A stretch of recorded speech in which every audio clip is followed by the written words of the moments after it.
Bonjour et bienvenue en direct du salon Classe Export et du plateau télé Classe Export en partenariat donc Classe Export TLM. Bonjour Marc. Bonjour Jean-Pierre. Pour un débat sur l'Afrique, Afrique de l'Ouest, Afrique centrale, l'heure est-elle venue d'y investir? Et si l'Afrique devenait demain l'une des zones géographiques affichant une croissance durable et forte? Ce n'est sans doute pas un hasard si les Chinois y sont de plus en plus présents. Comment accompagner cette croissance par des investissements classiques ou en privilégiant une présence aux côtés des entreprises africaines? Y a-t-il deux Afriques, l'anglophone qui marche et la francophone qui se débat encore dans les conflits sur plusieurs points du continent? Certes, la Côte d'Ivoire sort de crise, Total investit au Congo-Brazzaville, le Tchad veut développer une industrie de transformation, mais la Centrafrique et le Mali sont encore en situation compliquée. Les opportunités existent, comment les développer, comment limiter les risques? On en parle tout de suite avec nos invités que vous nous présentez, Marc. Eh bien, on a un nombre d'invités qui est un peu exceptionnel par rapport à la qualité de ces intervenants. D'abord, on a le sénateur André Ferrand, qui est un fin connaisseur d'Afrique pour y avoir vécu lui-même de nombreuses années. On a Idriss Mohamed Idriss, qui est l'ex-ministre des Finances du Tchad et qui est le directeur de l'ANI, qui est l'Agence nationale des investissements et des exportations tchadiennes, qui va nous expliquer un petit peu quelles sont les opportunités qu'on peut voir au Tchad. Didier Renaud, Didier qui est le président de l'ADA, qui est une association pour le développement de l'Afrique centrale, et qui connaît un fin connaisseur d'Afrique francophone. Il va nous expliquer un peu quels sont les projets. Il est aussi membre de la CGPME, et donc il connaît bien les problématiques des PME-PMI.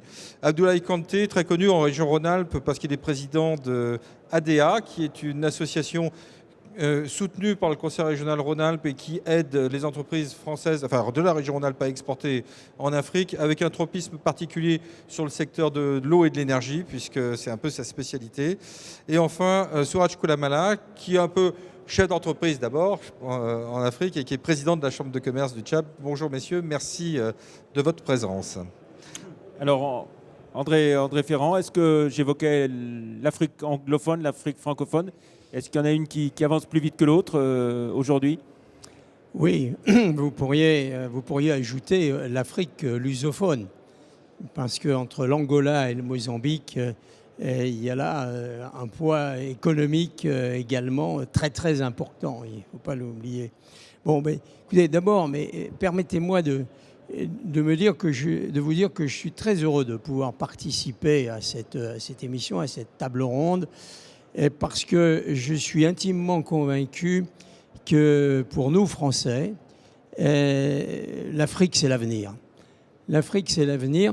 C'est l'avenir pour notre langue, d'abord, parce que sans l'Afrique, sans le poids de l'Afrique francophone, je craindrais fort que dans les années à venir, notre langue soit en perte de vitesse. Vous voulez dire qu'il y a une francophonie économique qui est une réalité? Absolument, absolument. Et puis, c'est notre avenir aussi sur le plan économique, puisque l'Afrique, en 2050, ça sera 2 milliards d'hommes.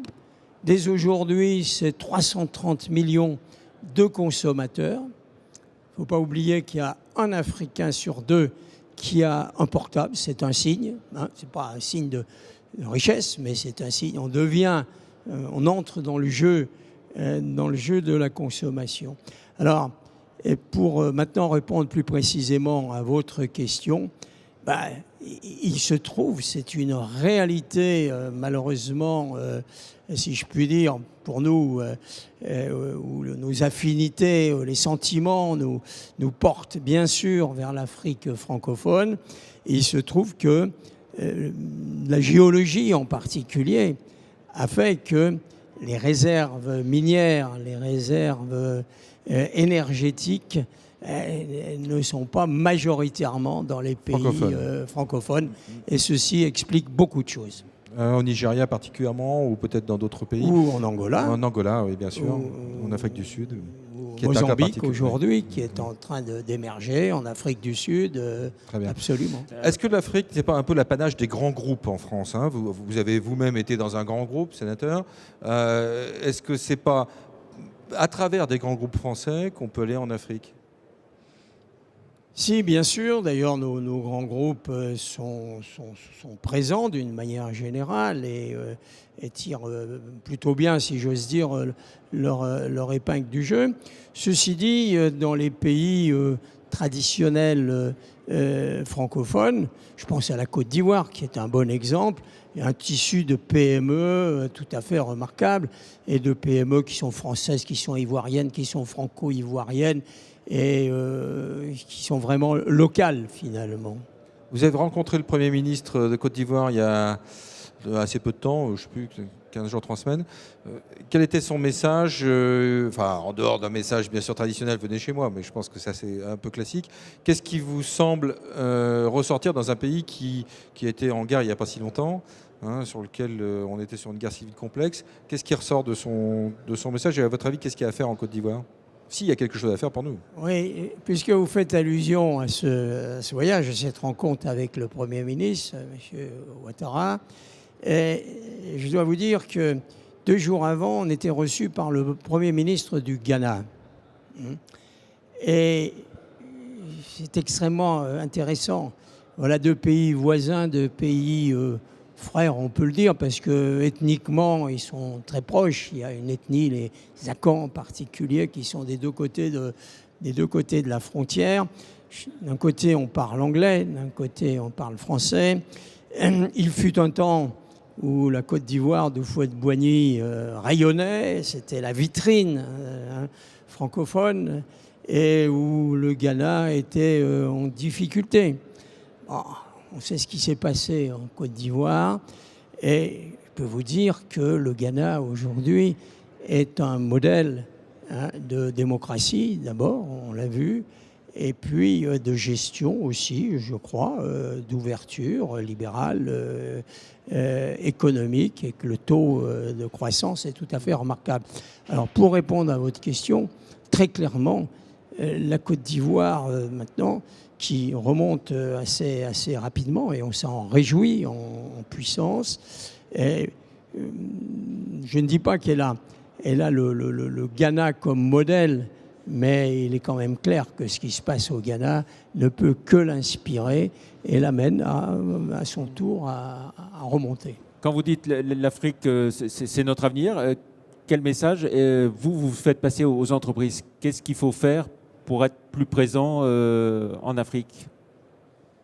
Bon, écoutez, il y a un message à passer aux entreprises, certes, mais le premier message, moi, c'est à la France et à sa politique que je le passerai.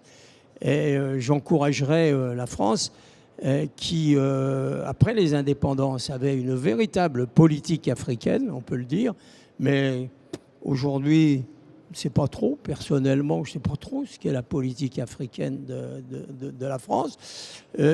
Si, sur le plan de la sécurité, on est toujours là, on s'apprête à intervenir en République centrafricaine, après être intervenu au Mali. D'ailleurs, je vous le dirais, je ne résiste pas au plaisir de vous dire, on va y revenir tout à l'heure, mais qu'il y a peu de temps, j'ai entendu moi-même un ambassadeur de Chine dans un pays africain dire, vous les Français, vous vous occupez de la sécurité, nous pendant ce temps on fait des affaires, si vous voulez. Voilà. Mais donc... Alors, oui, je vous en prie. Si on confronte avec vous, Idriss Ahmed Idriss, qui avait été ministre de l'économie au Tchad, est-ce que vous trouvez que les Français, la France en règle générale, les entrepreneurs français s'y prennent bien dans la façon d'appréhender ce marché, ces marchés?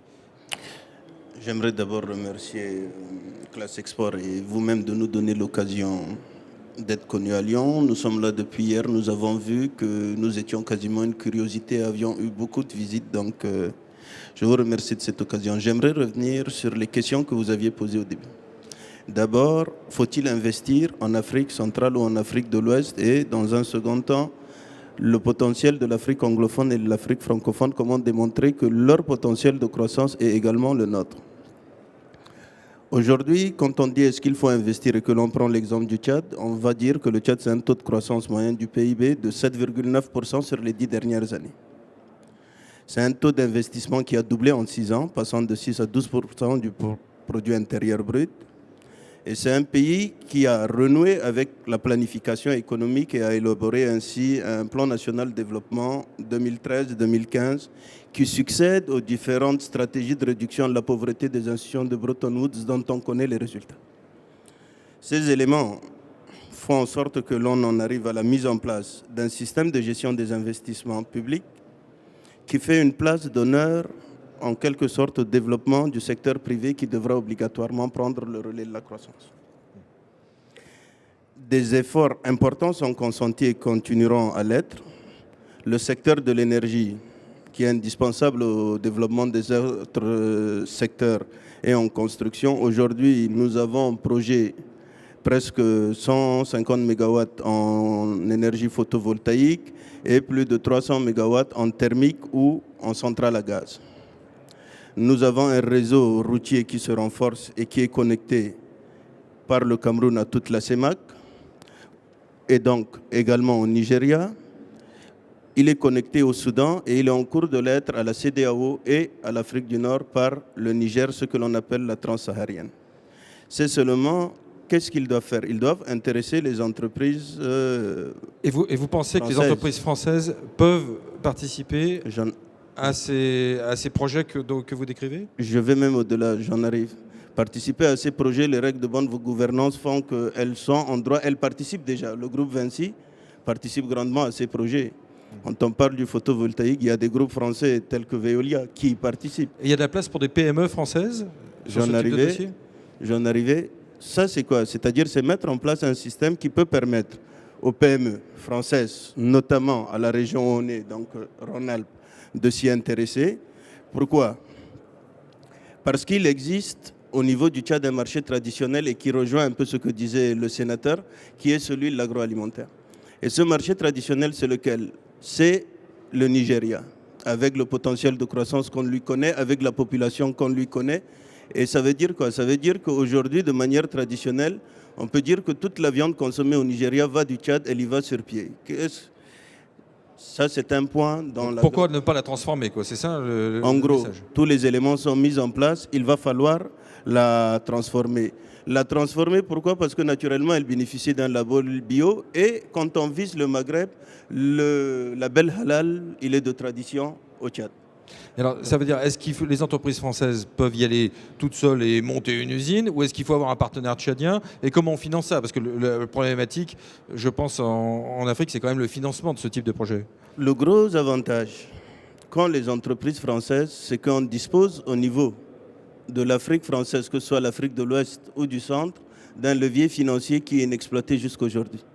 Tous les modes de financement que peuvent offrir les mécanismes de la zone franc. C'est-à-dire? Très simplement, aujourd'hui, nous avons au niveau de la zone franc, vous le savez, un pôle commun de devises qui, au niveau de l'Afrique centrale, est peut-être beaucoup plus important que l'Afrique de l'Ouest, qui avoisine 9 000 milliards de francs CFA, qui est investi en quoi? Qui est investi en bons du trésor, je ne sais pas moi, allemand, français, américain, ainsi de suite.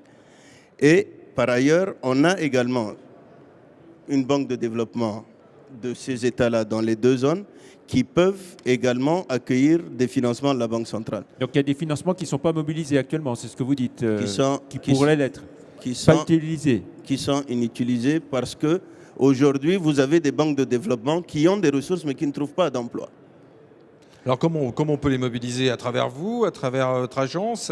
On a voir directement les bailleurs de fonds? L'avantage d'abord, c'est qu'une PME peut envisager un projet d'importance avec un tel mode de financement et le soutien d'un partenariat public-privé. Ça peut être un projet communautaire, c'est-à-dire il y a une disponibilité évidente de ce point de vue. Mais maintenant, qu'est-ce qu'on fait? C'est comme on le fait aujourd'hui pour, c'est pas moi, l'élevage de volailles, la provente, ainsi de suite. On n'utilise pas les financements communautaires, on ne les utilise pas. Ça vient à une question que vous dites. Les Chinois, ils viennent, ils prennent les risques. Ils étudient ce marché-là, ils s'engagent. Aujourd'hui, les Brésiliens viennent dans ce secteur. Mais si on ne le fait pas aujourd'hui, on le fera avec les Brésiliens, on le fera avec les Chinois, on le fera avec quelqu'un d'autre, mais on va le faire. Donc les besoins sont là et forcément Donc, la nature industrie aura du agroalimentaire, transformation principalement. Transformation et la clé, c'est l'exportation. Et c'est là où ça permet de bénéficier de la croissance en Afrique anglophone ou lusophone. Nous, ça ne nous soucie pas, on se dit que ça, pour nous, c'est un vecteur. Donc Et du Renault, vous confirmez en tant que président de l'ADAC. Un micro, Didier. Oui, je vais reprendre les propos de Monsieur le sénateur et de Monsieur le ministre. C'est vrai que de toute façon, nous avons un vrai problème en France, c'est que nous ne regardons pas vraiment ce qu'il y a à faire, nous laissons des masses financières inutilisées et nos entreprises ne sont pas informées. Il n'y a pas de synergie entre nos différents secteurs pour pouvoir aller sur l'Afrique. Je prends un exemple très simple. Madame la ministre du Commerce a demandé qu'il y ait une action spéciale sur la Côte d'Ivoire et le Ghana, justement. Nicole Bricq, le ministre Nicole Bricq, voilà. du Commerce extérieur. Eh bien, en Côte d'Ivoire, le consulat de Côte d'Ivoire empêche, par son administration, que les entreprises circulent entre la France et les Côtes d'Ivoire. Donc, il y a un manque de concertation, un manque d'information, un manque de synergie entre nos différents services. Ça va de l'AFD aux chambres de commerce, etc. Et si nous arrivons à développer ces synergies et si nous arrivons à développer toute cette énergie, eh bien nous pourrons aller... On avait connaissance, enfin, vous aviez connaissance de ces mécanismes de financement qui sont inutilisés dont on parle? Ah, tout à fait, mais il n'y a pas que cela. Hein. Il y a aussi des mécanismes européens qui sont complètement inutilisés. Hein. Il y a des mécanismes qui existent et que nous n'utilisons pas par manque d'information et aussi par manque de savoir monter les dossiers, parce que ce sont des dossiers qui sont souvent très longs et très compliqués à monter. On viendra vers vous peut-être tout à l'heure, Didier. Je voulais l'avis quand même des entreprises tchadiennes et de Koulamala Souraj qui est ici présent. Alors, est-ce que c'est des secteurs qui vous tiennent à cœur, vous, la transformation agroalimentaire ou l'éco-énergie, ou quelles sont les attentes finalement aussi des entreprises tchadiennes? Bien, c'est vrai, il y a l'agroalimentaire, mais il y a tout un tas de secteurs qui sont actuellement où il y a beaucoup d'investissements. Vous regardez les banques, il y a beaucoup mais ça c'est peut-être des gros investissements. Vous regardez les télécoms, il y a des secteurs qui sont porteurs où actuellement il y a beaucoup d'investissements. Le pétrole, il y a beaucoup d'entreprises étrangères. Les Françaises qui étaient là sont parties. Je pense au groupe Elf qui est parti et qui a laissé un peu ses créneaux à d'autres investisseurs. On voit aujourd'hui les Chinois, on voit les Canadiens, on voit beaucoup de gens. Vous avez des secteurs de l'agroalimentaire ou de grande consommation, les cigarettes. Vous avez des groupes français qui sont là. Vous avez tout ce qui est boissons, alcoolisées ou non, donc le groupe Castel. Vous avez dans le coton également des investissements. Mais aujourd'hui, il faut regarder, il faut aller plus loin dans les investissements. Il y a des petites et moyennes entreprises qui sont spécialisées dans les équipements. Il y a beaucoup d'équipementiers qui pourraient aller parce qu'aujourd'hui, le taux de pénétration de l'électricité au Tchad est extrêmement faible. Donc, je dirais, ces difficultés sont des atouts parce qu'il y aura dans le futur beaucoup, parce que l'énergie est un des grands problèmes aujourd'hui au Tchad, en termes de disponibilité, en termes de coûts. Et ça nous pose, pour nous opérateurs économiques, beaucoup de problèmes. Donc le Tchad est en train de mettre tout un programme pour développer l'énergie, qui soit renouvelable ou pas. Dans l'énergie renouvelable également, c'est pas seulement les grosses centrales. Il y a des petites unités pour les consommations traditionnelles ou les consommations des entreprises ou des ménages. Là également, c'est un gros créneau. Il y a tout ce qui est équipement agricole. Le Tchad est en train de mettre tout un programme agricole et il serait utile justement que ces entreprises regardent. Je ne pense même pas aux tracteurs, je pense aux semences, je pense aux engrais. Et ça, je pense qu'au niveau de la région, il y a un élément fondamental. On est un pays enclavé, on est à 1700 km de la mer, le port le plus proche qui est celui de Douala. Et tout ça, c'est aussi des opportunités parce que le secteur de la logistique est un secteur très porteur et qui va se développer de plus en plus. Et ce que vous dites aux entrepreneurs en Alpa, c'est réveillez-vous, il est temps de venir faire des affaires, et travailler avec nous. Travailler avec nous. Le Tchad est libre, vous avez posé la question tout à l'heure et le DG de l'ANI vous a répondu. Le Tchad n'est pas comme les autres pays où on exige aux investisseurs d'avoir des associés nationaux. C'est un marché ouvert. Vous pouvez mettre votre filiale, vous pouvez garder votre société juste pendant 2 ans. Le Tchad vous donne la possibilité d'ouvrir, d'être une filiale de votre société, le temps de regarder le marché, de ne pas prendre ou de ne pas... Donc vous pouvez mettre une petite filiale pendant 2 ans et voir comment le marché va évoluer. Donc il y a des secteurs, nous sommes prêts à en discuter avec... Et vous, entreprise tchadienne, entrepreneur tchadien, est-ce qu'il y a des secteurs, à part ça, des grands secteurs que vous avez notés, donc filière agroalimentaire, est-ce que vous êtes capable aussi d'aller co-investir? Parce que moi, je mets à la place d'entrepreneurs français, Oui. aller investir seul au Tchad, alors que je ne connais pas le Tchad, c'est un petit peu compliqué. Donc si je n'ai pas un associé sur place qui va me piloter, sur lequel je vais faire des choses, Tout à fait. jamais je vais arriver à entreprendre véritablement, sauf si je suis un grand groupe. Est-ce que vous, entrepreneurs tchadiens, vous êtes capable aussi de co-investir avec des entreprises françaises? Oui, il y a des investissements qui sont disponibles, mais parfois on n'a même pas besoin d'investissement direct au niveau du Tchad. On peut aider à mettre en place des investissements par des nationaux. Également, c'est un créneau qui peut être, c'est-à-dire en termes d'équipementier, surtout pour les petites transformations agricoles. De plus en plus, nous voulons transformer nos produits sur place parce que l'importation des produits alimentaires commence à nous coûter et surtout, ça a un impact sur la vie chère. Vous entendez souvent des problèmes concernant la vie chère. Et puis, s'il y a des investisseurs, on a vu des investisseurs français qui se sont associés à des investisseurs locaux pour pouvoir, et nous, à la Chambre, on est là pour justement accompagner ce type de partenariat. Alors justement, Abdoulaye Kanté, vous qui dirigez l'ADA, l'Agence de développement des entreprises en Afrique, bien implantée ici à Lyon, est-ce que vous confirmez tout ce qu'on a entendu jusqu'à maintenant et est-ce que vous sentez un intérêt des entreprises de cette région pour aller travailler un peu plus en Afrique? Merci.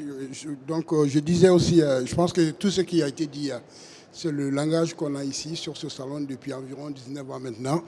Il est très important, notamment pour les entreprises, qu'on mette en place toute une méthodologie d'accompagnement qui leur permette, dans un premier temps, d'avoir de l'information. Quand on a de l'information, d'identifier des partenaires fiables qui leur permettent vraiment d'aller plus loin. Et l'implantation d'une filiale ne vient qu'après toute cette étape. Mais j'aimerais bien quand même, avant de revenir, parce que ça regroupe toute la problématique qu'on a ici dans cette région, et on est aujourd'hui dans une région qui est leader dans l'accompagnement des entreprises françaises sur des pays, notamment d'Afrique noire francophone. Alors, on est sur un continent, il faut le dire, depuis plus de 10 ans, depuis 2000, qui est sur une croissance qui est quand même qui monte entre 5 ou 6%. Et pour être donc durable, pour être soutenu, il y a un certain nombre d'investissements, notamment dans les infrastructures. Et c'est très important. J'ai entendu parmi tous les intervenants aujourd'hui, le problème d'approvisionnement donc en énergie a été l'énergie est le problème numéro un. C'est le problème numéro un. On a 42 pays ou 42 capitales aujourd'hui qui ont des problèmes d'énergie avec des coupures intempestives. On a 38 pays ou capitales aujourd'hui qui ont des problèmes en approvisionnement d'énergie. Et il se trouve justement qu'on est dans une région où ces deux secteurs sont très très développés avec la présence pratiquement de tous les grands groupes français ou européens, mais avec aussi une très forte présence d'entreprises, notamment des petites et moyennes entreprises. Et donc, quand Barack Obama annonce un plan d'investissement de 7 milliards de dollars sur l'électricité, vous dites les Américains ont mieux compris? Je pense qu'encore une fois, ils ont vu juste, mais il y a quand même pas mal d'autres programmes qui existent au niveau de la BAD, au niveau donc de la Banque mondiale, mais qui existent depuis longtemps au niveau européen aussi, qui sont aussi importants. Je pense que ce qui est important aussi, on est dans une région, c'est là où je vais venir, parce qu'on est dans une région qui est exemplaire là-dessus. On a une très forte proportion d'entreprises dans le domaine de l'énergie et de l'eau. Nous, on a mis en place toute une méthodologie d'accompagnement. Aujourd'hui, on est la région qui accompagne aujourd'hui, et j'ai la fierté donc de le dire, le plus d'entreprises sur ces deux secteurs. Donc on a commencé par ces deux secteurs qui sont prioritaires. Qui dit énergie ou eau dit souvent soit des très gros projets qui ne sont pas accessibles à des entreprises de la région, soit des appels d'offres, parce que ça, c'est toutes les... Enfin, je sais que vous rassemblez une fois par an tous les directeurs ou ministres des sociétés d'électricité d'une bonne partie de l'Afrique. Comment est-ce qu'on arrive à transformer un appel d'offres, entre guillemets, en une commande pour une entreprise? Qu'est-ce qu'il faut faire? Il y a deux types de financement. D'abord, pour les gros projets, c'est financé par les bailleurs de fonds. Il est normal, quand c'est financé par les bailleurs de fonds, pour plus de transparence, qu'il y ait un appel d'offres. Ça, c'est important. Mais les appels d'offres, on le sait aussi, ça se prépare en amont. Il faut préparer les entreprises. Il faut les mettre, j'ai entendu le mot qui est utilisé de plus en plus maintenant, en groupement, en meute, pour qu'elles aillent chercher donc, ce projet. Mais il n'y a pas que des appels d'offres. Vous avez un certain nombre de projets projets, certes moins importants, bien entendu, en termes de financement, mais qui sont financés par les États eux-mêmes. J'ai entendu qu'en Afrique, vous avez des banques qui sont en surliquidité sur la zone française, on le sait, depuis Et donc qui se des traitent années. de gré à gré? C'est des marchés qui peuvent... C'est des marchés qui peuvent se traiter de gré à gré à partir du moment où les projets sont bien identifiés et on a trouvé des entreprises qui sont prêtes à s'engager, à aller plus loin, soit avec des partenariats avec des donneurs d'ordre comme les sociétés nationales, soit en partenariat avec des entreprises du secteur privé. Et c'est justement ce type de projet qu'on a mis en place et qu'on finance même des fois, au départ donc, de Lyon, avec la COFAS juste à 20 mètres donc, de moi, depuis 2 ans, on a développé un mécanisme d'accompagnement qui est mature et qui fonctionne très très bien. L'État français... Qui permet en fait de financer des projets d'entreprises françaises. Donc la COFAS n'est pas frileuse. Si Non, je je pense sur que les pays là, d'Afrique. on peut dire cocorico au niveau, pour une fois, j'accepte aussi de temps en temps quand il faut lancer des fleurs. D'ailleurs, la COFAS a obtenu le trophée chez nous cette année. On a développé ce mécanisme. On est la seule région aujourd'hui en France à apporter des financements pour des projets entre 1 million et 5 millions. Et ça, aujourd'hui... Oui, Didier Renaud, vous aviez l'air Oui, un peu sceptique. dubitatif sur la... prenez bien le Prenez micro, le micro, oui. sur la frilosité ou pas de la COFAS. Oui, alors ça dépend des régions, effectivement. Parce que la COFAS est inégale dans ses approches Pays. au niveau... En fonction des pays. En fonction du pays. Alors c'est vrai que là, vous avez une région fantastique qui fonctionne très bien et tout. En France, on ne peut pas en dire autant de toutes les autres régions.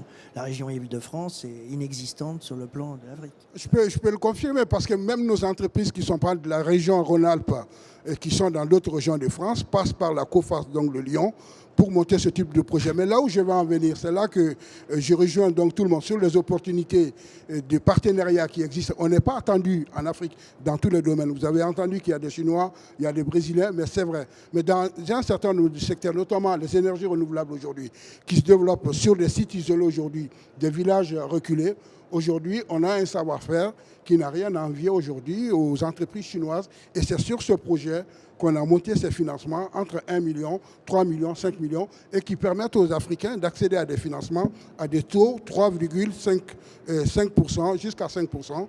On a financé ce projet avec nos PME. Le deuxième aspect aussi, donc dans nos villes, pour les grands projets, on a besoin donc de rénover les installations qui existent. Il faut savoir que dans le domaine de l'eau et de l'énergie, les installations datent des années avant les indépendances en Afrique. Et ces installations ont besoin de maintenance, ont besoin de rénovation. Et sur ce secteur, là aussi, on arrive avec nos entreprises, puisqu'on travaille avec des groupes, mais les groupes qui sont entourés par des PME. Vous parlez de quel type de pays, Abdoulaye? Je prends tous les pays, la Côte d'Ivoire, le Congo-Brazza par exemple, où il y a une très forte présence des entreprises chinoises.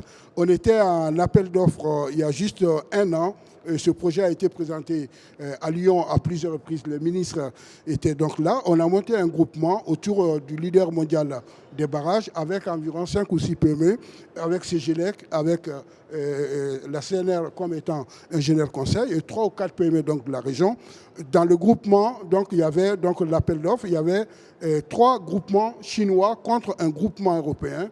Et je ne vous le dis pas, on a remporté donc le marché. Donc vous dites déjà, commençons par rénover, moderniser les installations. C'est la porte d'entrée. On vient de dire qu'avant, dans les années d'indépendance, il n'y avait que des entreprises françaises ou groupes européens donc, en Afrique. Il y a eu un temps, dans les années 80, ces groupes sont partis. Il y a d'autres entreprises qui sont arrivées, notamment des pays donc, à bas coût. Maintenant, on est dans une phase de réintroduction des entreprises européennes et cette phase de réintroduction passera forcément par les PME. Et il est aussi important, quand c'est des gros projets, les PME seules ne peuvent pas y aller toutes seules. Donc on est obligé de les encadrer avec des groupes. Aujourd'hui, dans le réseau ADA, nous avons tous les groupes européens, allemands, français, suisses, européens qui passent par nous et à partir donc de là, on met autour donc de ces groupes les PME de la région et ça leur ouvre des portes non seulement pour le financement parce que c'est très important puisqu'on amène des financements, mais aussi pour permettre donc à ces PME de prendre des marchés qui, toutes seules ou à deux, ne peuvent pas vraiment gagner. Partir groupé, c'est un beau message. C'est Didier, indispensable. Didier, vous travaillez, on a parlé du Congo-Brazzaville, vous travaillez donc sur le Congo-Brazzaville que vous connaissez bien et aussi en Côte d'Ivoire. Je travaille en Côte d'Ivoire, au Cameroun, au Congo-Brazzaville et je suis présent aussi dans un pays francophone, même s'il est en zone dollar, en RDC, qui, sur le plan des richesses, ah oui, on parle beaucoup de la République démocratique du Congo. Sur le plan des richesses, c'est quand même un pays aussi riche sinon plus que l'Afrique du Sud qui a commencé à épuiser ses richesses. Mais comme tout le monde fait en sorte que la RDC ne sorte pas la tête de l'eau, c'est sûr que je voulais tout à l'heure intervenir. Il y a, que l'on veuille ou non, c'est pas très politiquement correct de le dire, une guerre économique et une guerre d'influence qui se fait entre les anglophones et les francophones sur l'Afrique. Et la RDC est un des points de fixation de cette guerre économique. Aujourd'hui, vous avez un gros projet en Côte d'Ivoire. Vous pourrez réagir, hein, sénateur. Oui, oui, Vous savez oui. pas... Non, mais je voulais simplement dire que la guerre n'était pas seulement économique, elle est aussi culturelle et linguistique. Hein, sur le front. C'est une guerre d'influence. C'est une guerre d'influence, oui. On Et peut géostratégique. Vous avez un gros projet en Côte d'Ivoire que vous suivez au sein de l'association ADAC. Quels sont qui est un projet immobilier, non, c'est ça? Immobilier, avec les douanes de Côte d'Ivoire. Quels sont les problématiques que vous rencontrez? Qu'est-ce qui fait en sorte qu'on passe d'un mode projet à un mode réalisation? Alors, les problématiques, c'est un problème d'organisation. Hein, c'est-à-dire que les sociétés, les PME là-bas, demandent à être organisées et à avoir des compétences extérieures pour faire un certain nombre de choses, notamment en BTP, en énergie, etc. Et Donc c'est plus de l'ingénierie finalement que de la fourniture de matériel. Voilà, c'est de l'ingénierie, mais à partir du moment où vous faites de l'ingénierie, vous pouvez amener derrière vous les entreprises qui vont pouvoir fournir certains matériels, qui vont pouvoir intervenir à tous les niveaux. Pour la Côte d'Ivoire, il s'agit de 1030 villas sur 50 hectares, 2 fois 25. Donc c'est un projet sur 4 ans. C'est un projet que j'ai repris il y a quelques mois et que je suis en train de faire aboutir avec les banques locales, avec les acteurs locaux, mais aussi avec la participation de PME françaises. Voilà. Donc là aussi, c'est des groupements. Partir groupé est une bonne façon de partir en Afrique. Partir groupé, alors là, je suis complètement d'accord. Il faut partir groupé parce que faut partir groupé, il faut partir accompagné parce que c'est vrai que la PME. Alors, je connais bien le Congo aussi. Je connais bien la problématique du Congo-Brazza, hein, et c'est vrai notamment sur Pointe-Noire, sur Brazzaville, mais moi je travaille, j'ai des contrats sur Dolisie, etc. C'est vrai que si vous arrivez tout seul là-bas, vous êtes perdu et puis vous en sortez jamais, c'est clair. Deuxième élément, c'est le financement. Le financement. Une question peut-être pas très politiquement correcte, mais quand vous disiez qu'il y a des fonds, il y a de l'argent qui existe, qui n'est pas mobilisé, qui n'est pas mis en œuvre, est-ce qu'il n'y a pas aussi encore parfois, dans un certain nombre de cas, des détournements de fonds, de la corruption qui font que l'argent ne va pas où il devrait aller? Oui, alors ça fait partie, si vous voulez, du montage. À partir du moment où, vous savez, une affaire qui réussit, c'est un bon dossier et encore un bon dossier. Hein, si vous suivez votre affaire de A jusqu'à Z et que vous tracez vos partenaires, il n'y a pas de détournement de fonds. Hein. C'est souvent, les affaires sont lancées par des gens qui ne suivent pas les opérations. On balance des fonds. Combien de fois la France a balancé des fonds sans voir où ils arrivaient? Et si, ils arrivent nulle part, hein, dans la poche de quelques-uns. Mais au Congo, il y a une dizaine d'années, la France a financé des routes qui n'ont jamais vu le jour. Hein, mais donc il faut suivre les projets et à ce moment-là, il n'y a pas de détournement ou moins de détournement. Il y a toujours des intermédiaires. Mais... Oui, voilà. Il y en aura toujours un petit peu, mais il faut les... Sur la question des détournements, il faut le dire, on cherche les raisons qui font que certains projets n'aboutissent pas. Et certains projets de bailleurs traditionnels. Pire que les détournements, ce qui fait en sorte que les projets n'avancent pas, c'est que vous avez un projet avec la Banque mondiale, vous avez un projet avec l'Agence française de développement. Il est censé être économique. Vous initiez le projet, vous arrivez, il y a un juriste qui doit voir les dossiers et le contexte économique n'attend pas. Si bien que lorsqu'on vous donne l'accord de décaissement, le contexte a changé, le projet n'est plus d'actualité. Et c'est ça le grand problème. Ils ne sont pas dynamiques, ils n'évoluent pas avec, ils sont figés sur des avis de fonctionnaires qui sortent 3 mois après que le contexte ait changé. Je voulais revenir un peu sur le problème des financements. Oui, c'est important. Pourquoi les Chinois, les Indiens, les autres réussissent dans nos pays? Parce qu'eux, ils ne regardent pas les histoires de Bretton Woods, les ajustements structurels, etc. Ils apportent un financement pour leur entreprise, avec leur entreprise, exécuté par leur entreprise. Par contre, lorsqu'on voit en France ou ailleurs, dans les pays européens, il faut que la Banque mondiale ait donné son accord, il faut que la COFAS ait donné son accord. Et souvent... Monsieur le Président, c'est qu'on est trop pauvres. C'est peut-être que les Chinois sont trop riches. Non, ce n'est pas une question de pauvreté. Hein, ce n'est pas une question de pauvreté. Il existe, par exemple, au niveau européen, des grands financements. Dans nos pays, ça ne va pas nager dans des milliards de dollars. C'est pas mobiliser ces financements et que les Chinois y arrivent et nous, on n'y arrive pas. Tout à fait, tout à fait. Je veux... Pardon. Allez-y, allez-y. Excusez-moi, je voulais rebondir sur ce que disait monsieur. En fait, c'est vrai que les Chinois, par exemple au Congo, ont eu un système très simple. Ils passent un contrat avec l'État, ils font les travaux, mais en fin de compte, l'État chinois a un contrat aussi, et c'est l'État chinois qui paie l'entreprise, et c'est le Congo qui paie l'État chinois. Et ça va très vite. On pourrait faire la même chose en France, hein. On pourrait faire exactement la même chose, c'est parce que nous n'avons pas la volonté de le faire, c'est tout. Alors, si j'investis... Sur les financements, je voudrais ajouter un autre élément, c'est vraiment la coopération décentralisée. On oublie souvent d'en parler, entre les régions et nos pays. Là également, il y a un potentiel qu'il faudrait regarder. C'est vrai, les régions n'ont pas beaucoup de moyens, mais en termes d'information, il y a beaucoup de choses qui peuvent être faites. Et je crois qu'il y a une mine également à exploiter, c'est cette coopération décentralisée entre nos pays et les différentes régions. Monsieur le sénateur, comment est-ce qu'on peut mobiliser la coopération décentralisée ? Peut-être en l'organisant, si je puis dire. Parce que le problème de la coopération décentralisée, souvent elle se veut généreuse, elle se veut à des fins vraiment de coopération humanitaire, si je puis dire. Faut-il la transformer en coopération économique ? Sociale. Justement, on peut se le demander, mais si quelque part, je ne connais pas bien la question, mais quelque part, il me semble que ce que vous faites est un petit peu un exemple d'une région qui veut faire de la coopération régionale, économique. Je pense que ce qu'on est en train de faire, ça a été commencé avec la région il y a une dizaine d'années. À l'origine, c'était pour accompagner les PME, donc la région, ça a été une référence.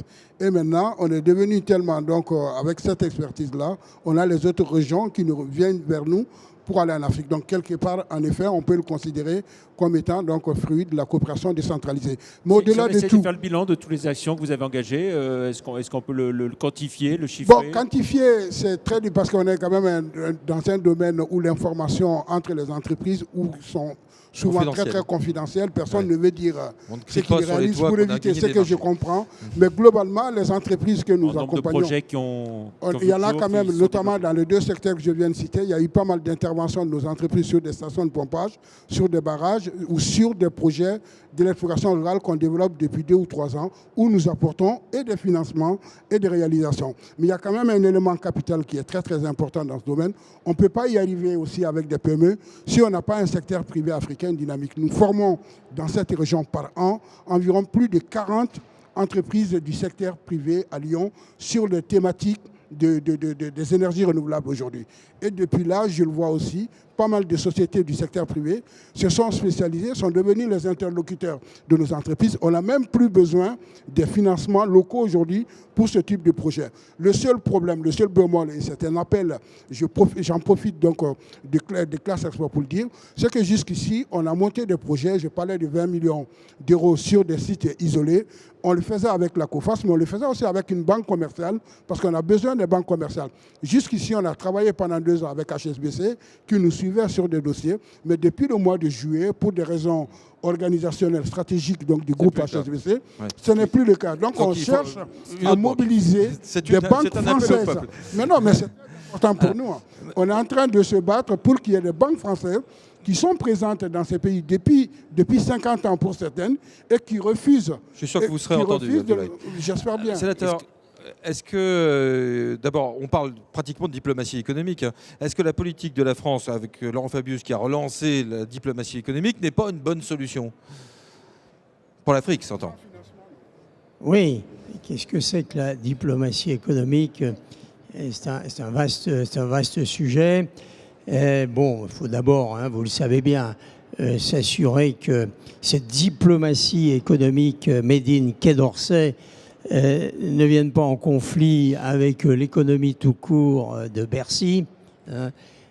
Bon, personnellement, je pense que ça a été une bonne initiative que d'assumer que notre réseau diplomatique est aussi destiné à promouvoir les intérêts économiques de la France.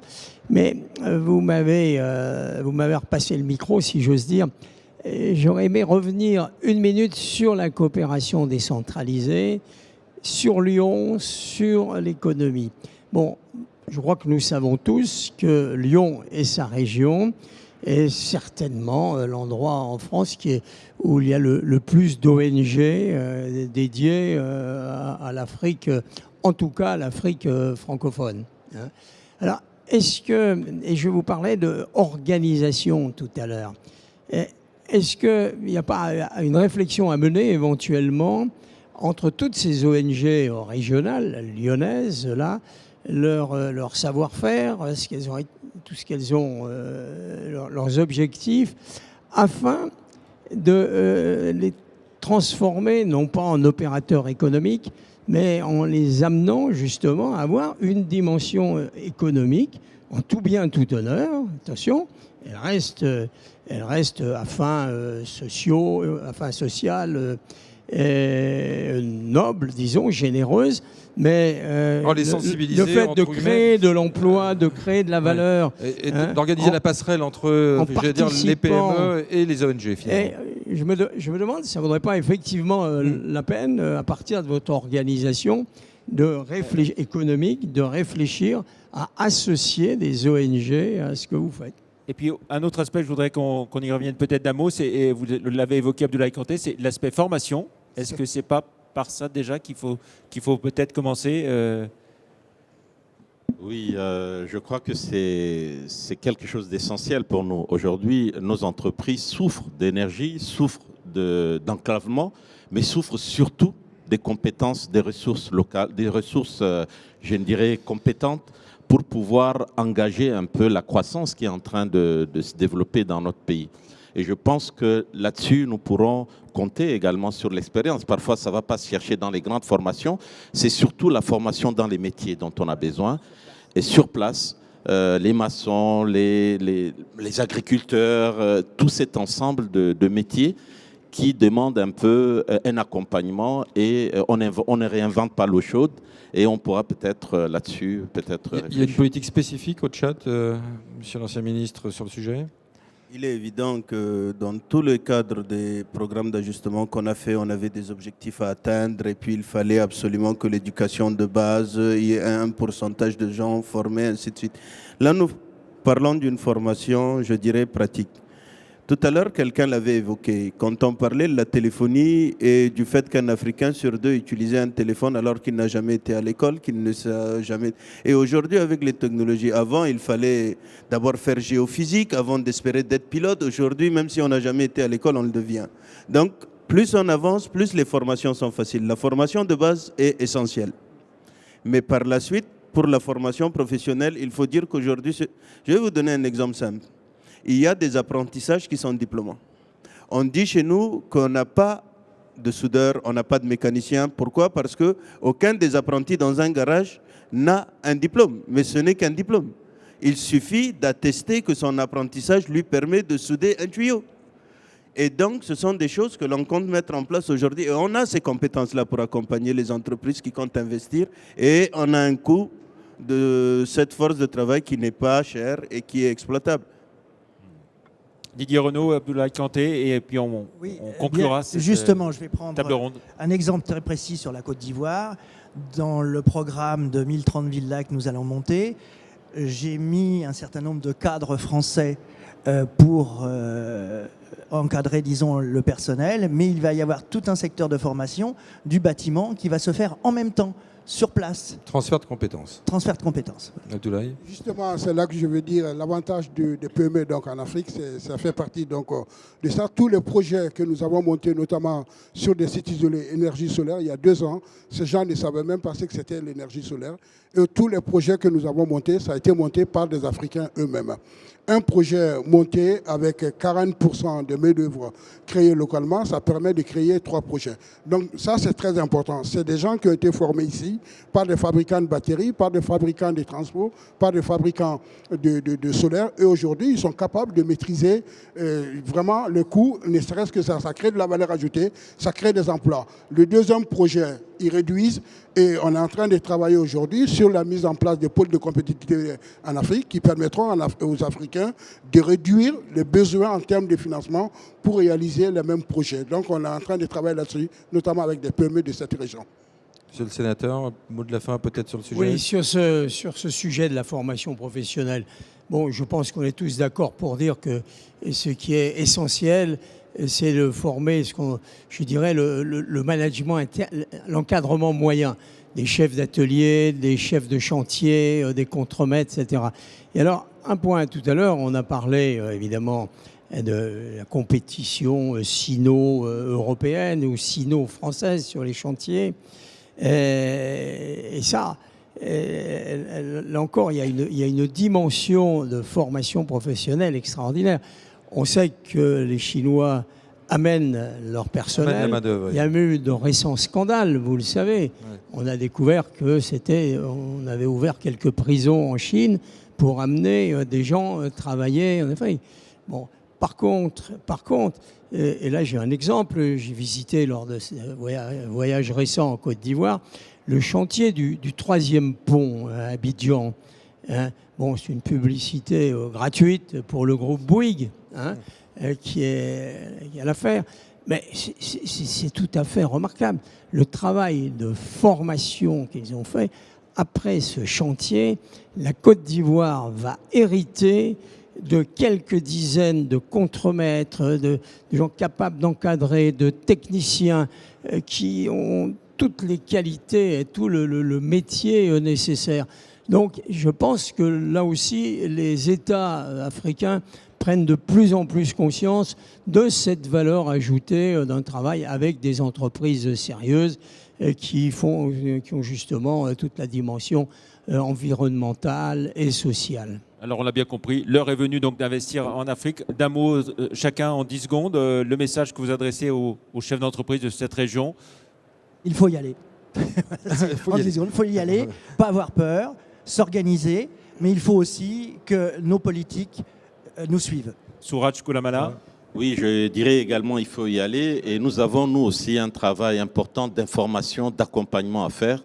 Et je pense que c'est ce travail qu'on va essayer de suivre surtout, afin que tout ça ne reste pas lettre morte. Voilà. Abdoulaye.